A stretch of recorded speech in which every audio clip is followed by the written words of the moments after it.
Dustin. We did it. Yes, we did. Just barely. Just barely. Bennington likes to make it interesting, hey? Yeah. I mean, he made the saves, but I don't know if they were as couple of hard. weak goals in the third there, Yeah. but then big saves in overtime. That's what he does. And how about Sidney Crosby, the old goat with 3 primary assists in the game? It's not even like, like Lucas Raymond got 2 assists in the game, but they're both second assists, but Crosby 3 primary assists. Yeah. And that one in overtime is just such a veteran move, man. Like he's out of gas. So he keeps possession, starts to go over the blue line, plays it out of the zone to a guy who's got a full head of steam, has the presence of mind to get back on side so that he doesn't screw up the play, and Marner goes in and scores. It's just such a cool play to see because he's so smart at hockey. And so it's just so much fun to see a guy still out there doing that kind of stuff at his age. The old guy making it happen, right? And that's the thing about a player like Sidney Crosby is even though he's a little bit older and he might not be moving as quickly as he used to, he's the kind of guy who can make the game go at whatever pace he wants. And you saw that exactly on that play. And he keeps his undefeated Captain Canada streak alive. He's 22-0, I believe now, as captain of Team Canada. Pretty ridiculous. Yeah, it's crazy. Mitch Marner with the winner in overtime, and I'm cheering, even though he's a Toronto guy. It feels weird, but you know what? I'm fine with it at this point. I in chat, everyone's having a hard time. Like, they don't want to cheer for certain teams because of certain players, and I'm like, at the end of the day, you cheer for who you cheer for. If Montreal can cheer for Brad Marchand, then you can cheer for anyone. You're cheering for the Maple Leaf. Yeah. You're not cheering for Marner. Ignore the name on the back of the jersey. It's the logo on the front. It's the Maple Leaf on the front. And man, what a first game to start the tournament. I had no idea it was going to be this intense of a competition. This feels like Olympic intensity.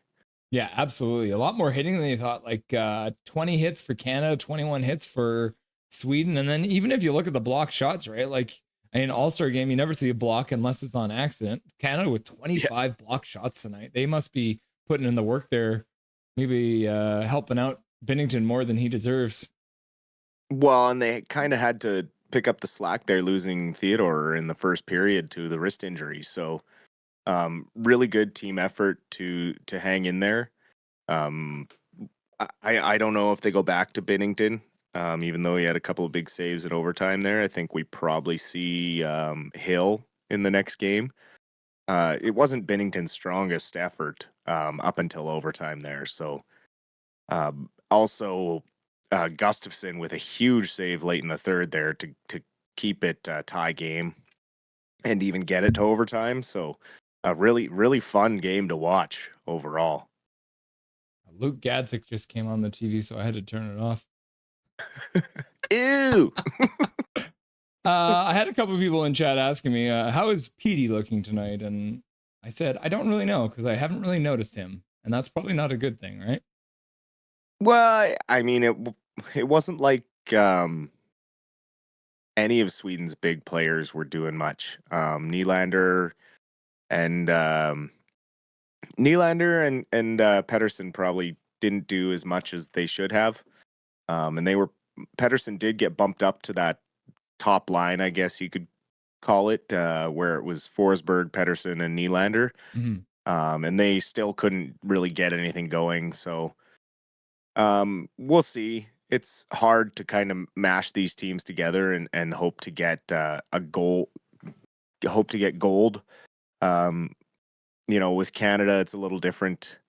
Most of those guys see each other all summer, play together, train together, stuff like that. So I don't know how many of the Swedish guys still get together in the summer and train, but I know it's pretty common for most of the Canadian guys to get together and work out and train in the off season. So they're used to seeing each other and playing with each other and all that. So, yeah, I don't know. We'll have to see. It's hard from one game, but from what I could see, he was moving his feet. He threw a couple hits and was trying to generate some chances and using his body to get into positions to screen for shots and things. So he was doing things away from the puck that Pettersson usually does, but obviously at this stage you want him to drive the play a little more. So we'll see what happens in Sweden's next game. What do you call him for the 3 stars? I I think it's a pretty easy one tonight. Yeah, you probably got to go like Crosby number 1. Um, Number 2, I guess you give to Marner for the game winner, Mm-hmm. and then third star. Oh man, third star is a tough one. Do you give them all to Canada, or do you throw one Sweden's way? I guess Lucas Raymond probably for third star. Throw Sweden a bone. Nailed it. You did Ha! exactly what they did on the broadcast, and I agree Oh, with it. the kid's good. Yeah. Well, and even with Raymond, like diehard Detroit fans have been in chat, and like I think it's one of those things where Lucas Raymond is a player that has kind of gone under the radar because he's playing in Detroit and they haven't really been good. But the kid's got some skill. Obviously, 2 points in the game, so he is making his presence known and maybe getting a little bit more national attention playing for Team Sweden in this game. Yes, for sure. Shots wise, Canada had 8 shots in overtime, which is wild because they only had 7 shots in the first, 7 shots in the second, 6 shots in the second. But then in overtime, they had 8 shots. It seemed a little lopsided in overtime once Canada got their hands on the puck, eh? For sure. They were definitely generating more chances. Sweden, to be fair, had a couple of good chances there as well, but they didn't slow it down as much as Canada did. They kind of had their chance, and it was just kind of one off, and then Canada got the puck back and was controlling the play more and getting the more quality chances, I guess you would say. Mm-hmm. But Sweden did press, but they just don't have I mean, the 1, 2, 3 punch type players that Canada can put out there. I mean, you look at the lines that Canada kept throwing over the boards for overtime. It's like, okay, who do you counter with for Sweden, right? Like they have a lot of depth players and they can play really good 5-on-5 hockey, but then once you get beyond that, Sweden starts to fall off when you compare it on paper towards Canada. When you're trotting out 3-on-3 lines, I mean, Canada's going to beat you 9 out of 10 times in that matchup. Yeah, you got McDavid and McKinnon as your top 2 centers for Canada, and then you got Zibanejad and Pettersson as your top 2 centers for Sweden. There is no comparison there. You would never trade any of those players for Canada's players, right? So not even close. So then with Theodore leaving the game, does Canada have a 7th defenseman? I don't even remember if They do. They have Travis Sanheim. Okay. And then they also have Sam Bennett, I believe, who is the other scratch. They would have to have 2 more injuries happen before they could bring in another player. I believe with the rules that are set, I was looking online to see what happens if more players get injured. So hopefully, they don't have another defenseman go down because they don't have any other ones waiting. They only have Sanheim. So if we have another defenseman go down, we may have to have a forward play play an uncomfortable role. But so we'll see what happens. Hopefully that's not the case, and maybe even not super serious for Theodore, but maybe just a precautionary thing to keep him out of this game, and we'll see Sanheim next game, and maybe Theodore can go in game 3. We'll have to wait and see. With Theodore, it almost seemed a little similar to the Hronik injuries. That kind of like awkward going into the boards, kind of like a weird position. So maybe he got a stinger, but I don't know. I don't know Theodore's career well enough to know if he has any kind of like lingering injuries or something that he's done in the past. But obviously, like you said, we got Sanheim, who's no slouch himself. But then you wonder with the chemistry of the defensive lines if that messes up based on left, right shot, left, right side, all that kind of stuff. But I mean, they're all professionals. They're all some of the best in the league. So I assume they'll probably be able to pick up the slack, even if they only had 5 defensemen like they did tonight. Mm-hmm. For sure. Any other standouts on Team Sweden for you? Uh, I mean, Hedman stands out because he's a monster. Yeah. I mean, But Kempe was looking pretty good too. Kempe looks good. He's got quite a good shot on him. That goal he scored was really nice. Um, Eric Carlson was flying out there. Uh, he was tapping into the fountain of youth and carrying the puck a little bit and skating out there. So that was cool to see. Um, but yeah, other than that, no one really flying off the screen for me in the yellow and blue. Kind of what you expect from a team like Sweden, because that's if they're going to beat Canada, they're going to do it via team. They're not going to do it via individual. And that's what we kind Yeah. of did tonight. There was no huge standouts, but everybody played well No. enough that they didn't break down the team system. Yeah, and that's the thing is they have to play a system game, whereas Canada's going to try and ram it down your throat, whether you like it or not. Yeah. And then I did like to see too, we were talking about it, the only stat that Sweden was beating Canada in was the face-off, but Canada ended up coming back and making it a more lopsided occasion, winning almost 58% of the face-offs against Sweden, which came in huge, obviously. Losing the first one in overtime, but after that, they ended up winning pretty much all of them, I believe, and the rest is history, I guess. Yeah, for sure. And Sweden sure smartened up after that first power play of Canada. They didn't take another penalty after that. So Yeah. after you see that happen to you, you're definitely going to be careful with the sticks. Are you surprised at all that there was only 2 penalties in the game? Yeah, they probably could have called a couple other ones that they let go. They were calling it similar to playoff hockey, from what I kind of saw, but um, I was kind of happy about that to let the guys play. Obviously, any power play in this tournament's going to be high powered, so it's kind of nice that we were seeing a lot of 5-on-5 hockey because it was exciting to see the guys go head to head. I thought there was a chance, just obviously because it's the first game, 2 teams together. I thought there might just be very similar to the Nylander penalty at the very beginning of the game where it was kind of an accidental high stick. I thought you might see a couple more of those, but I think in general they did a pretty good job keeping their sticks down, all that kind of stuff. There was nobody who was just like hooking on, but I guess everyone's fast out there. There wasn't really that many slow players on those 2 teams, so there wouldn't be any hooking or anything like that. But I expected maybe a couple more power plays, but yeah, maybe they are trying to treat it more like a playoff game in which the refs kind of put their whistles away. Yeah, and I mean the two penalties that were called were both accidental high sticks where they tried to lift the sticks and both missed. So um, yeah, one for each side. Canada got the better half of that, and we will have to see how they do in their next game. Can you give me a quick update on our Abbotsford Canucks playing against the San Diego Gulls? I can. Let's switch over here for a second. It is currently 2-1 for the San Diego Gulls, but Abbotsford has been pressing hard in the second period. They are up to 17 shots in the second period. Ooh. The Gulls have 3. There's 5 minutes and 26 seconds remaining in the second, and they have 17 shots already amassed against the Gulls goaltender. The lone goal for the Abbotsford Canucks scored by Jonathan Leckernacki, his 16th of the season, continuing right where he left off after coming back from injury.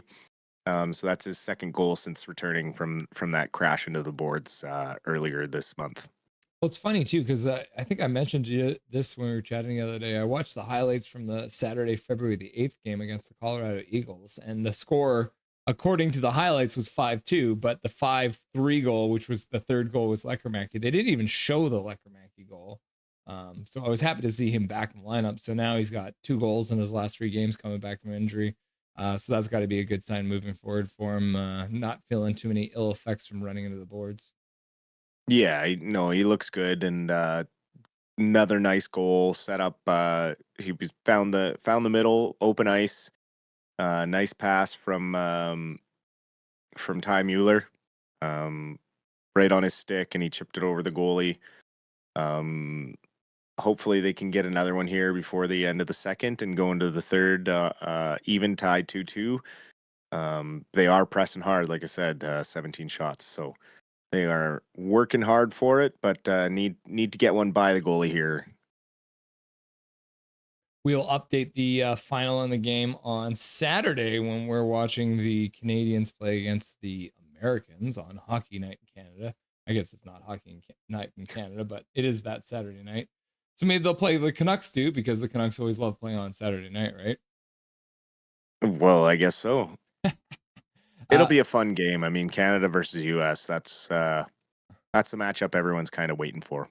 Yeah, it'll be interesting to see, like you said, if they change up their goaltender just to see. But I don't know. Cooper sounds like he might be a Bennington guy, so I actually wouldn't be surprised to see Bennington again on Saturday night in the net for Canada. Yeah, I mean, he did get the win and did make a couple of huge saves in overtime, so I can see going back to him. That's absolutely fair. We'll have to see when the time comes. Do you think there's any reason to bring Sam Bennett into the lineup, or do you think he just watches from the outside again? Only if someone feels a little banged up, but I don't really see any reason to change up the forward lines. I didn't really see anyone who stood out as needing to come out of the lineup, but then again, I'm just a guy sitting in his computer room at home, and John Cooper and Rick Tocchet have the big decisions to make. It's interesting. It's unfortunate for this tournament because normally they have all the stats broken down on the different sheets on the NHL website where you can break down like face-offs, ice time, all that kind of stuff. So it'd be interesting to see those stats. We might get those stats later, but right now it doesn't look like any of those stats are coming up right now. Actually, ice time wise, they might have that because I wanted to see that because the fourth line, I didn't feel like they got a lot of time for Canada. So let's see. Connecting. Yeah, he played about 10 minutes. So yeah, Jarvis 11 minutes, Marchand 11 minutes, Sorelli 12 minutes. So they definitely leaned heavily into the top two lines, with McDavid playing 21 minutes, Crosby playing 17 minutes. So in a tournament like this, a lot of the time you expect maybe they just kind of roll all four lines, but it looks like they've chosen to actually go and ride their top two lines, which I don't have any problem with. They're only playing 4 games at most over the next 2 weeks, so I don't think it's going to be that much of a problem. Yeah, exactly. Kel McCarr played 28 minutes. And Jonathan Taves, no. Taves. Devon Taves played 25, almost 26 minutes. So they definitely did, obviously, with Theodore going down, only playing 7 minutes. They ended up riding that top pair pretty heavily. But you did see a whole bunch of different combinations going on. How did you feel about Drew Doughty's play? Because I felt like he was decent, but maybe a little bit shaky. I don't know what your thoughts are on that. Well, he looks a step behind. I mean, everyone else has been playing for half a season, and he's trying to get back up to speed here with being out after that ankle injury early on. So he does look a little behind out there, but now he doesn't have a choice but to pick up the pace because they only got 60 men left.